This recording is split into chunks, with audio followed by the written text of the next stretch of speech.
In today's show, is the coaching change in Milwaukee sign of bigger moves on the way for the Bucks? If there is a shakeup with one of the NBA's contenders, how can the Blazers get involved? Welcome to Locked On Blazers. Let's get into it.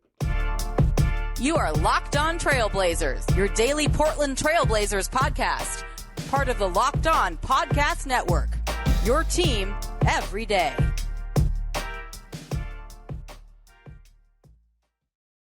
What up, world? It's your past first point guard and Trailblazers reporter, Mike Richmond. You are listening to another episode of Locked On Blazers for the Locked On Podcast Network, available wherever you get podcasts and also on YouTube. Thanks for making this show your first listen. It's coming at you Monday through Friday, so start your days with it. Make it your first listen. Tell your friends to do the same. It's Locked On Blazers, your team every day. In today's show, I want to talk about the news in Milwaukee. Mike Budenholzer out as head coach after the Bucks finish with the best record in the NBA and then get summarily dismissed and dispatched in the first round of the playoffs. It was announced today first reported by ESPN and then later announced official by the Milwaukee Bucks on May 4th that Budenholzer out, and the Bucks will now move forward searching for a head coach and what's next. I want to talk about this, maybe not super at length, but a little bit here from a couple different angles. One, just the hater's guide. You know, if you're an everyday listener, shout out to my everydayers, you'll know that at the beginning of the podcast I did a hater's guide, which is like if you're a team that's out of the playoffs, you kind of got to root for teams that are in the playoffs, particularly higher seeds, to have some turmoil. Turmoil leads to changes leads to things you can take advantage of. I want to visit the Bucks angle from a hater's guide. I want to talk about coaching in general and just like a Budenholzer getting ousted and what it means for sort of like how we appraise coaches and expectations and all those things. And then finally, I want to talk basketball. I am itching to watch a meaningful basketball game involving the Portland Trailblazers.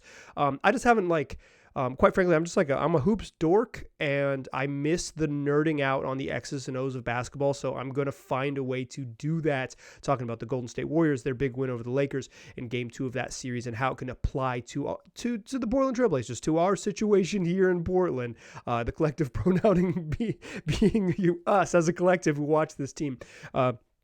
And quite frankly, just the Blazers in general, like what the Warriors showed in that game and how you want to sort of have your team crafted and how you want to approach things and all of those things. That's what we'll do to close the show. But first, let's kick it in Milwaukee for a little bit. The haters' guide to the playoffs was a way for you to root against every team in the league with an interest for how it would help the Trailblazers. And the Bucks, I had a little bit of trouble with, quite frankly. Like I didn't, with the top seeds, it's like, what's going to happen to them? I thought the Bucks were going to like at least make the Eastern Conference Finals, maybe lose to the Celtics, and then it'd be a conversation for another day. And like, yeah, you know what? If you're that good and you run up against a team that's that good, hey, it happens. Quite frankly, I thought the Bucks were probably going to, they were quietly, not my by math standards, but I if you listen closely to the program, I was a pretty big believer in the Bucks, even though I said the math says bet on the Celtics or wager on the Celtics at FanDuel.com or on the FanDuel app. But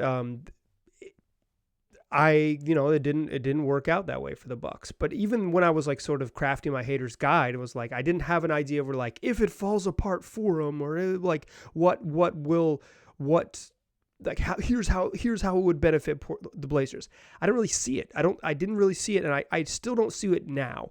But what I see is dominoes now, and I want to talk about that. The Bucks, finished with the best record in the league, with injuries, up and down the roster all during the regular season, but they rolled through the regular season. They get into the playoffs. They lose to a play-in team in 5 games. They blow double-digit leads in the last 2 games. Just a wild end to the series where the coach didn't take a timeout at the end of regulation when they could have attempted a shot to win it, didn't take a timeout at the end of overtime when they could have taken a shot to tie it. Really just odd strange end to a series. Giannis Antetokounmpo got hurt in game 1, didn't play a couple games. Like basically he missed three full games in the series. It went about as bad as it could for the Bucks, and now they have officially fired Mike Budenholzer, as I mentioned. So, like, how could the Blazers hop in here, right? Like, that's what you're thinking. And what you're thinking is like, and I'll stop you right there. No, stop. Giannis isn't going anywhere. That's not how this ends. It's the other dominoes. I had assumed if Mike Budenholzer was back, and and if they went deep into the playoffs again, they would at least run it back again or something similar to it. And what I mean by that is Brook Lopez is entering free agency. He's second defensive player of the year voting, one of the very good defensive players in the league. I don't know if he finished second. He was top 3. I think he finished second, but one of the top 3, leading vote getters, finalist for defensive player of the year. He was awesome. He's a very good player. He's also 34. Chris and Lopez, Brook Lopez, Splash Mountain himself, is entering free agency this summer. Chris Middleton has a player option for $40 million. He can, opt out and try to get maybe long-term money. Certainly not going to get $40 million in the open market for his, he's got a lot of health questions with his knee, and just can he stay healthy and can he play? When he plays, still pretty good, but just the availability is an issue for him. Consistency, being consistently available is an issue for him. But it was figured Chris Middleton's probably going to opt in, take that $40 million. Brook Lopez is going to be back. They'll just use, mid-level money to bring him back, whatever it looks like. Well, they've changed the way the CBA works. So the tax, if you're as expensive a roster as Milwaukee's likely to be, you don't have a taxpayer mid-level to give to Brook, so he'd have to take even less money than that, and maybe even a minimum contract. He's just probably too good for that. So maybe they have to move on from him. And maybe with the situation, they take a long look in the mirror at what they want to do with Cash Middleton. My idea was, my thinking was they're not going to blow it up because they're going to be too competitive. And, if Budenholzer's still there, Lopez fits exactly their scheme and what they want to do. But with a new coach, Lopez is very good at what he does, but he is a drop big. And if another coach doesn't want to play exclusively drop defense, you might have to do something else and, play more Giannis at the 5, et cetera, and more Bobby Portis and all of those things. And so maybe they do move on from Brook, and maybe they do move on from Chris Middleton, although I think it's unlikely. I think the most likely scenario is Middleton opts out and signs for more years, less money, more years to return to the Bucks. If I had to guess, that's what will happen. But the point is here is that the haters guide is dominoes, right? It's not that the Blazers can jump in there and get Brook Lopez, because if they have the mid-level exception, guess what? So does every team under the tax line. And if Lopez is just signing for mid-level money, he's going to sign for proximity to a championship. And right now, the Blazers are not particularly close to a championship, so they're not going to be as competitive as other teams, right? So they don't have a leg up in that race. I think they're kind of out unless they make some moves around the draft day, and then when you hit free agency, that mid-level looks a whole lot shinier to someone like Brook Lopez. I don't think they're in the running for Middleton. If he opts in, it's really hard to trade for him with the Blazers' salary situation. It's Anthony Simons plus Nurk equals Chris Middleton. That's not a good trade for the Portland Trail Blazers. And quite frankly, is that a trade that is that what the Bucks would want if they want to move on from Middleton, or would they want more and big wings because they want to have somewhat similar to what they've had in the past, or do they want? I don't know. It just doesn't. That seems like an awkward pairing. And if he signs if he opts out and signs back for more years, you can't trade him in the offseason. So it is. I don't see the Blazers and the Bucks as perfect trade partners, and kind of the rest of the roster not a perfect trade partner. What it could be, though, is that this is the year that the Bucks are still going to want to be good. Also, to be clear, they're going to want to be good. You have Giannis Antetokounmpo; he's the best player in the league, probably the best player in the world. It's you're going to want to be competitive with veterans and make you competitive so you can win a championship. You do not punt a year of a prime of the best player in the sports, best player in the sports prime. You don't hit the reset button. What you do is you maybe shuffle the deck, and shuffling the deck could mean Lopez out. It could mean maybe a Chris Middleton sign and trade. And as those things shuffle, I think that's where the Blazers get involved. It's okay, we're a third team that can get in here and facilitate some way, somehow, because we only have 6 players under contract right now, and we can be flexible as it stands with receiving some trades, and we can make minor trades happen with the Nazir Little and maybe Yusuf Nurkic contract to make some money work here and there, or a larger trade, and Anthony Simons is involved like that. I see the turmoil in Milwaukee, or the situation in Milwaukee, probably leading to a switch up. I would assume that the roster does not look all that similar. Some Drew and Giannis are back, but I think there could be a significant number of changes. That's a really good team. If you have Giannis, you're going to be a really good team, but perhaps this iteration of the Bucks feels stale. There's a chance they just straight up run it back for sure.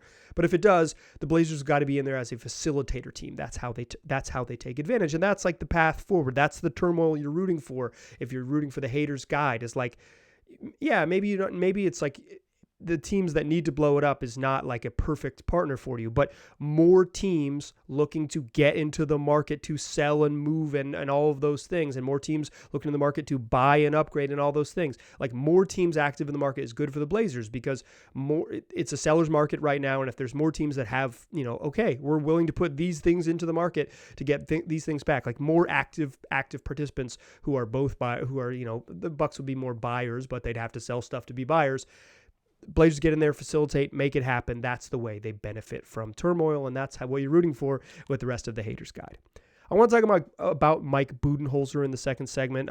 Just thoughts on coaching and continuity and all of that. That's what we'll do in the second segment, and as it relates to the Trailblazers and their coaching situation as well. But first, let's talk about building a championship team. If you're building a championship team, you better make sure all the parts fit perfectly. And every player is a perfect fit on that roster. That's the same when it comes to your motor vehicle. Every part needs to fit just right. So the next time you need parts and accessories, head to eBay Motors. With eBay Guaranteed Fit, you can be sure every part you need fits right the first time around. Just add your ride to my garage. Look for the green check to know if the part will fit or your money back. Because just like in sports, confidence is the name of the game when you shop on eBay Motors. And with over 122 million parts to choose from, you'll be back in the game in no time. After all, it's easy to bring home a win when the right parts are guaranteed. Get the right parts, the right fit, the right prices on ebaymotors.com. Let's ride. eBay Guaranteed Fit, only available to U.S. customers. Eligible items only. Exclusions apply. All right. Mike Budenholzer's out as a head coach. And as the Bucks decide to move on from Budenholzer, they kind of had to, right? He lost in the first round of the playoffs. The easiest thing to do is change the coach. That way, if you do have to run it back, if you don't find a good way to move off Middleton and you want to bring Brook Lopez back, the easiest thing to do is change the coach.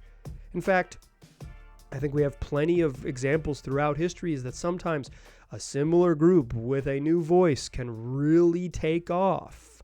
Little tweaks, little changes in approach, little changes in how you sort of relate to guys and you get the most out of them. Sometimes it's as simple as changing the head coach can be a solution because continuity kind of runs its course in the league.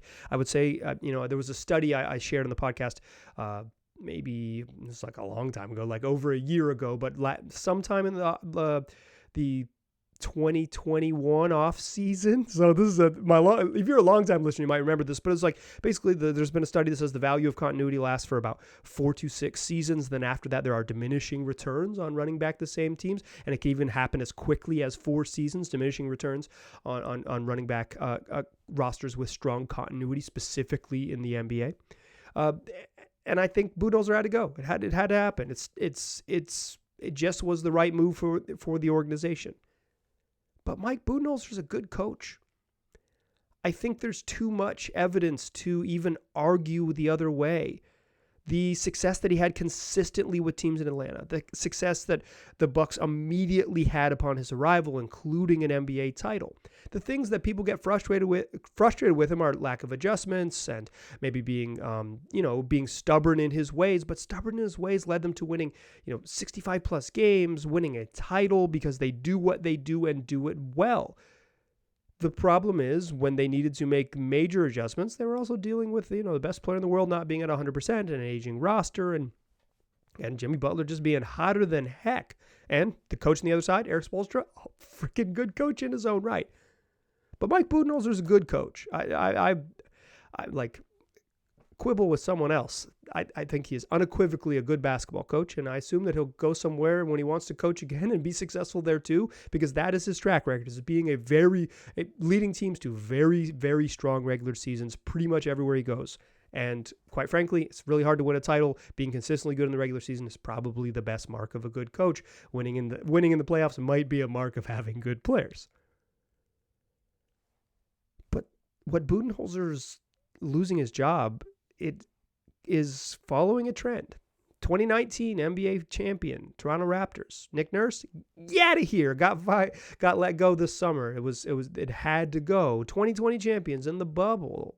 The Los Angeles Lakers, Frank Vogel, get out of here. They got him, and they hired Mike Budenholzer's right-hand man, Darvin Ham, who once broke a backboard right over my man Serge Zwicker and Anton Jameson's head when he was in college. And then now the 2022 champs, your Milwaukee Bucks. 2021 champs, your Milwaukee Bucks. Out of here. Get Budenholzer out of here. So that's three of the last four finals coaches fired. The last finals coach we'll talk about in the third segment, who's still the most recent finals winner, the Golden State Warriors. Kerr still has a job. Everybody else out. This is what happens. Expectations change the way that we talk about coaching. I think Frank Vogel is clearly a very, very good defensive coach. I think Nick Nurse, at the time when he was winning with the Raptors, I think we all agreed that he was a really good tactician, and then maybe his particular style just didn't end up working for what the Raptors needed as they matured into what was next for them. Nick Nurse is a good coach. When he goes somewhere else, he's going to be a good coach. He's also probably going to be kind of a prickly fellow and maybe hard to deal with. But it strikes me that what it means to be a good coach changes all the time. And it had me kind of thinking about Chauncey Billups.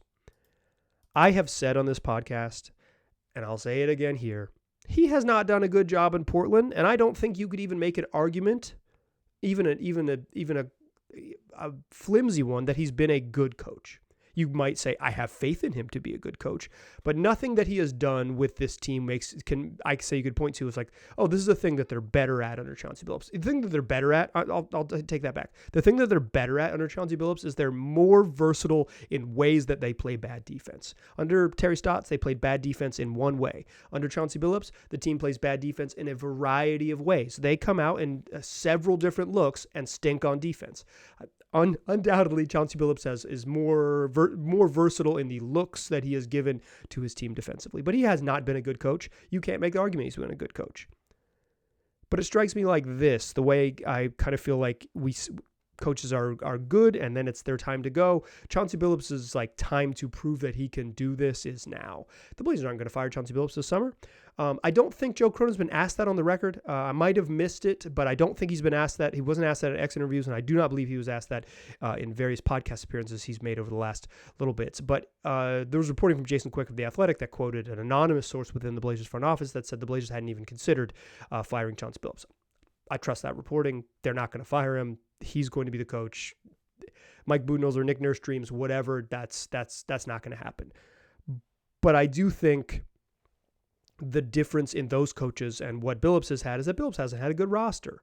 He hasn't had a good roster. He's had some, I think when he first started, he had a pretty decent roster, but the sort of Dame was hurt, and there was about to be a lot of turmoil within the organization. But again, that was not a bad roster at the time, just kind of a mixed match one. They should have been way better than they were. They were never good. Then this year they were short on size, and like they're kind of intentionally so. And then obviously both at the end of the last two seasons, they've lost on purpose. The losing on purpose, I'll just straight up pull those wins losses right out of Chauncey Billups' record.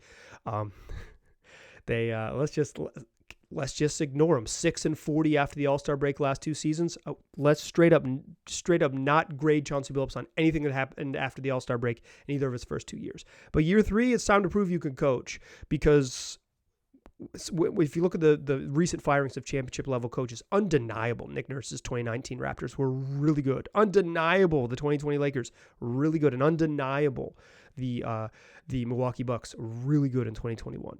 I don't think the Blazers are going to build a championship level team in one summer. I just do not think it's possible, but I think that they will either build a really bad team and we won't worry about what they do, or more than likely they'll build a team that's like playoff caliber. And this will be the year that Chauncey Billups shows us he could coach, and that will, whether or not he can coach, rather. And that will, I think, for me, like, we can call it a January 1st, 2024, kind of what we've seen from Billups through a real season when I believe they're going to try to be as competitive as possible. Because when your team is good and you don't live up to expectations, you lose your job because the expectations have shifted. For the Blazers, they hope the expectations massively shift, and they're not going to shift to that top tier, but they're going to shift to a tier where we better be good. And I think by the time you get to January, it's time to start judging Chauncey Billups like, what is this team really good at? What is the identity? Because you've maybe been handicapped a little bit in your first 2 seasons, but in year 3, there are no more excuses, and you might get shown the door like some others who have had a lot more success before you. The way we judge coaching is so much about what we expect. That's who wins Coach of the Year. The Mike Brown won Coach of the Year 1. did a kick-ass coaching job. But 2, and most importantly, everyone thought the Kings were going to stink. That's why they didn't. It's why Joe Mazzulla didn't win the Coach of the Year for the Boston Celtics, because everyone thought the Celtics were good. And so when Mazzulla coached a good roster to still be good, he didn't get any love. It's why Budenholzer didn't win the Coach of the Year or get votes, because when you coach a good roster to be good, no one worries. When you coach that middle roster up, when you defy expectations, that's when you win awards. And when you fail to meet expectations, that's when you lose your job. Billups' time, and I'm thinking about this in relation to like the emails I've gotten, can they hire Mike Budenholzer? No, that's not going to happen. But we can have this conversation next summer, because this is year 3 is the year that Chauncey Billups proves whether he's got it or not. Because to date, we just haven't seen him be a good NBA coach yet. He might be. And with a better roster, he really might be. We shall see. Okay, third segment. I want to talk real basketball. I miss it, y'all. I miss it. Let's talk real basketball. Steph Curry, the Warriors, Steve Kerr, and the value of doing what you do, and then also doing the other stuff that you don't do. Join me in that third segment, won't you? Still a pass first point guard. Still Mike Richmond. We're still listening to Locked On Blazers. Let's talk a little hoops. Lakers beat the Warriors in game 1. Really entertaining game. Jordan Poole took a 3-pointer a lot of people didn't like, but it was a really entertaining game. 3-point game with under a minute to go. Anthony Davis was great. The Warriors battled back from down double digits to make it a game in the fourth quarter. Really fun game. But the obvious adjustment for the Warriors to make was give the ball to Steph Curry more. Just give him the dang ball. And so what they do in game 2, they gave him the dang ball. They ran high pick and rolls much more frequently, much earlier in the shot clock, and let him hunt matchups, get past folks because he was getting the right matchup, getting D'Angelo Russell where he wanted him in pick and rolls, or when they were double teaming the ball, he was getting the ball out quick, getting the ball to Draymond Green, a great decision maker in 4-on-3 situations, and they cruised. They also made a bunch of threes. They shot like 55% from 3 in the first 3 quarters, scored 84 points in the middle 2 quarters. They really made it happen. Also, they were forced to make a decision, which was super valuable. Kevon Looney was sick, apparently heading into the game. So instead of starting a little bit smaller with a Jordan Poole or with a Gary Payton II, they just said, we only have one other big dude on the bench. JaMychal Green, you basically have not played at all during these playoffs. You're in, you're the starting center, or if you think Draymond was starting center, you're the starting big guy, another starting big who's going to play real minutes in this game, real like 15, but still real minutes in this game. And JaMychal Green was good and allowed the Warriors to stick to what they wanted to do, which was spread the floor and run pick and rolls. Why is this meaningful? Well, what the Warriors do that makes them special during most of the year and through their dynastic run to multiple titles is that they don't run pick and rolls. They don't hunt it. They don't matchup hunt. In a league where every team in the league runs pick and rolls to matchup hunt, you can't guard me, come up here and prove it type of stuff. Go get him. Like every team in the league would hunt D'Angelo Russell relentlessly with pick and rolls. And the Warriors, they run a motion offense with a whole bunch of split cuts. They throw into the post. They screen away. They move off the ball. They run their splits. They run their motion. That's what they do. And Steph Curry isn't on the ball running a cajillion pick and rolls. And he's scaring people with his off-ball pressure. The Warriors are unique. One of the few teams that really runs a lot of teams run the same stuff differently. The Warriors just run different stuff. Not too many teams can do what they do because they don't have Steph Curry to sort of be the engine. They don't have Draymond to be that facilitator. They don't have Klay to be the scary other part. Teams obviously mimic a little bit because that's like the nature of the sport, but nobody runs the motion offense, their version of motion offense, as aggressively and as frequently as they do, even if teams run similar actions that the Warriors have adopted some similar pad actions. But the Warriors abandoned that motion, not entirely, but they went much more to the matchup hunting, let's just run pick and roll. And it got me thinking about the absolute inverse that exists in Portland. What everyone screams for is like, we got to figure out a way in the playoffs to not have Damian Lillard be on the ball all the time. So pick and rolls, so teams can't just double him and take him out on pick and rolls. Got to figure out a way to have him off the ball. And Chauncey Billups, to his credit, tried to get Dame off the ball more this season. And early in the season it didn't work. And then there was clearly a point, like at the midway point of the season, when they said, okay, we need to get Dame back on the ball. He's better running pick and rolls. Let's do it. They leaned into that. They were better at work from there. Dame had a career year. He was fantastic. But they started with this off-the-ball stuff to try to make Dame more comfortable. Dame wants to play off the ball a little bit. Not like Steph Curry, but he wants to play, particularly early in games, he wants to play more time when he can start away from the ball with not all the eyeballs on him. His language is behind the defense. For me, it's without 10 eyes on you, because you cross that half-court dribbling, 10 eyes on you. I don't think you can replicate what the Warriors do. And in fact, what I'm actually calling for the Blazers to do is the reverse of what the Warriors do. But I think what watching this game reminded me, or like reinstilled, or maybe just excited me, because I was like ready to watch meaningful basketball games. And quite frankly, what you're seeing here, if you're watching on YouTube, is me reaching for Blazers content. And if you're listening, that's why I did the sound effect for you.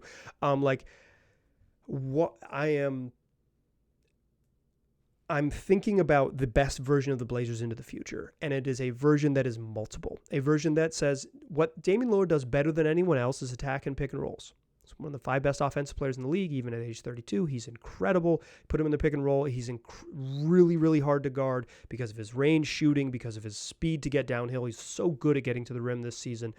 His shot chart is wild from this year. It's just rim shots and 30-footers. Like he is just taking shots inside the restricted area and then 28 plus feet out. Like he puts a lot of pressure on you at those, at not 3 levels, because he doesn't take a lot of middies, but like at very, very, very, very different levels to really stretch a team out. He's crazy in pick and rolls. I don't want him to really run that many less, but I think what the Warriors showed in this game, and what made me think, was like, you got to be able to say, okay, in this matchup where we can't get loose, where Jared Vanderbilt is top blocking and making the cuts really hard, and and Troy Brown came in and had some good minutes, and Austin Reeves was good and physical in his minutes, and all of these things worked, like because they're taking away some of our actions that were easy to get into, and we're getting into late crappy offense, and then maybe having to run a late pick and roll when everyone knows, hey, you have 6 seconds left, like we can key in because the ball can't ping around. To be able to just go to the pick and roll early and say, let's do it. I think the Blazers need the reverse, right? They're going to run a bunch of pick and rolls. And eventually, if they're playing in high leverage games, teams are going to take out what they want to do. They're going to send 2 to Dame. We've seen even in teams even more extreme where they send 2 to Dame at mid-court, right? And they say, hey, we're taking the ball out of your hands like before you even come across the court, and then you have to run and get it back. What the Blazers need is a little bit better off-ball actions for Dame, which means they need better playmakers, stronger ball handlers to allow Dame to move off the ball. So when they do face teams in these high leverage games, when they do face elite defenses in meaningful games, because I'm knocking on wood, hopefully we get to see some meaningful games next season. If you're rooting for them to rebuild, that's fine. I'll enjoy it either way or the other, either one way or the other. But I do miss watching playoff basketball and talking about it on this podcast. For selfish reasons, maybe not the most responsible team building reasons. But like when they do play in these high leverage games, to be able to say, okay, our bread and butter's pick and roll, but they're taking that away, so let's run our off ball stuff, which we're good at. That's the real value. The other thing the Warriors did in this game that I think the Blazers should take note of, they just didn't play dudes who can't play offense. I thought Gary Payton II was going to play a bunch in this game because Kevon Looney, they say he's sick, and GP has been the guy who allows them to go small but stay big because he can rebound and guard up a couple spots and play physical, and they can play fast, and he's a good screen setter. So all those things, they just didn't play him because the Lakers do not guard him. They do not respect him as a shooter, and if you have someone who they're not guarding, that spread pick and roll becomes a lot more difficult. So instead, they put JaMychal Green in there. What did JaMychal Green do? He knew he was going to get wide open shots, so he just buried 3 3-pointers, all from the corner. Didn't hit above the break threes, but he knew he was going to get 5, 6, 7 wide open shots. He hit 3 of his first 6 wide open practice style jumpers. He's the guy. We're not going to guard him because we have to send multiple people to guard this really scary pick and roll. All offense not all offense, because it's like obviously they have pretty good defenders with Clay and Wiggs and Draymond, but like don't put anyone who is a 0 on offense out there. No zeros on offense. And I think that's a lesson for the Blazers. They cannot have anyone that you can't guard. That's why I worry about Matisse Thybulle as like a big time weapon for the Blazers, because teams just like in the regular season, teams don't guard them. It's going to be ratcheted up when they get to the playoffs. I think the lessons from watching that Warriors game are twofold for me. Do what you do best and what makes you special until a team takes it away, and then go to your counterpunch. And if you don't have a strong counterpunch, you are not going to be in the fight for very long. The Warriors had a great counterpunch in this game because they're an elite team that might win the freaking title this year, and certainly has. They won one recently. I was watching last summer. Championship DNA, able to throw counterpunches, and sometimes you got to just say what's going to make us strongest, even if it might. It's like JaMychal Green. Is he among our 8 best players? No, probably not. Like, is he, like, if you're just like grading in a vacuum or like 2K level talent, is he better than GP? No. Is he better than Dante DiVincenzo? No. Is he better than Jonathan Kuminga even? Like, probably not, right? But he fits the bill. He's the right size, and he's going to shoot from 3, and he's a veteran who's capable of knocking him down. No zeros on offense. Don't give them a target. Have a counterpunch. That's how you got to win in the playoffs. And if the Blazers, so help us, Bill Walton and Bill Schonely, if they're going to be in high leverage games, it's that ability to get your strengths, but be multiple and have that counterpunch. I think that's what if the Blazers are going to take that next step, that true counterpunch. Okay, we have 4 or 5 different actions that our Dame's really good at getting loose off the ball, and if not, he's scary getting loose off the ball. And so, like, we can leverage that off-ball gravity to be special. Dame's not going to be Steph Curry, but Steph Curry on the ball running pick and rolls is really not necessarily going to be Dame. But both of them can be special. Steph's obviously like in a wild tier. He can do everything very well. So I don't mean to be like, hey, all you got to do, Dame, is like just be one of the 10 best players of all time. Dame is a very, very, very, very good one, though. And I think you can, if you're smart and you scheme right, you can get more out of what you can be more multiple. I think you can be more versatile, have more and different looks, and find counterpunches, because hopefully you're going to be playing important games, and you got to have a counterpunch to play in those important games. Speaking of Damian Lillard, next week we're going to have 2 fun Dame shows to kick it off. Monday, it'll be a season review. Damian Lillard looking back at his season. He'll cap off all of our player reviews for the guys who are on the roster. At the beginning of the season, Dame will be the last one we do, and then we'll do some player reviews for guys who were acquired mid-season, et cetera, a little bit later on as we head into the summer. Trust me, they're coming. And then Tuesday show. So that'll be Monday show. It'll come out Sunday afternoon on YouTube. Check it out. It'll also be in your feeds then. But that'll be Monday show. Tuesday show, we're going to do the trade Dame episode. A lot of you have been hitting me up for this. Let's talk about it. They got to rebuild. Tuesday, we're going to talk about it. So come back for that one. We're going to talk about what a Dame trade might look like, what it means, why they would do it, why they would pursue it, why other teams would be involved. All of the angles. Dame trade, that's Tuesday. Dame season review Monday. Big Dame episodes coming next week. We're also going to do a listener summit. Email me if you want to be involved in the listener summit. LockedOnBlazersPod@gmail.com. If you made it to the end of the episode, you got all the secrets. So tell your friends, stick around to the end. Tell them to come back for more next week. We do 5 of them each week wherever you get podcasts, and also on YouTube. Make it your first listen. I appreciate you listening. I'll talk to you soon.